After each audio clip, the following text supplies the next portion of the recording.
মাথার চুল টুল সব উঠে গেছে ধান ধোয়া ধোয়া। ধান ধোয়া ধোয়া।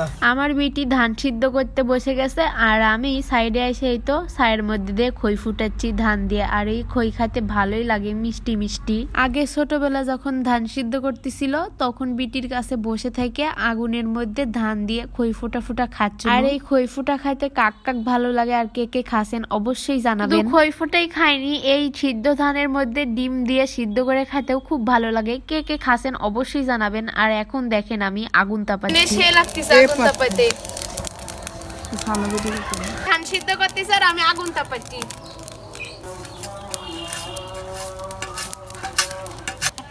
লে এই আগুন আমি এভাবে সরা লিচ্ছি। এখন আমি খই ফুটাবো।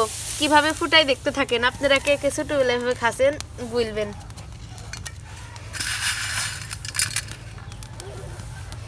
হুম 2 মিনিট থামতে হবে। বাবা পুরবি না সব উল্টে উঠছি। দেখি দেখি হাত ছড়া এমনি এখন সব লাফালাফ।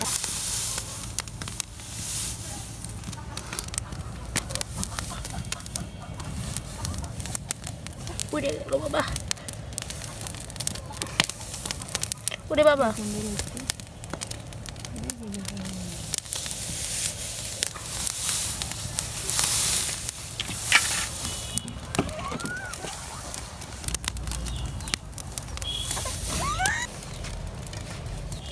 আপনার এই খই খাওয়ার জন্য একদম অস্থির হয়ে যাচ্ছে।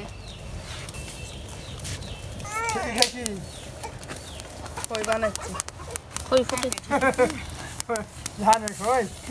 আগে আমরা এসব খাসি আমরা ছোটকালে। হ্যাঁ ছোট কালে আমরা এই যখন এমন ধান হচ্ছিল তখন খাসি সেই খাওয়া।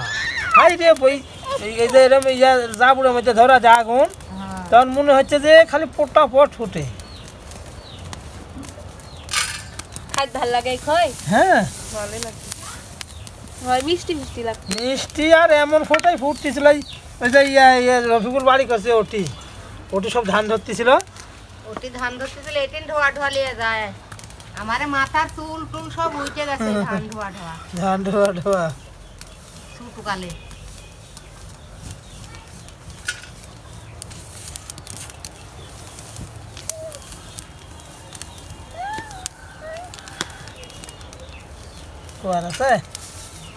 খই ফুটা সবাই একটু একটু করে খাসি। আর এই তো আমার ছেলের জন্য রেখে দিছি, সে খুব পছন্দ করতেছে খইগুলো খাইতে। গ্রামের শান্তি গ্রামেই পাওয়া যায়, সেটা আর অন্য কোথাও পাওয়া যায় না। তো আজকের ভিডিওটা এই পর্যন্তই। সবাই ভালো থাকবেন, আল্লাহ হাফিজ।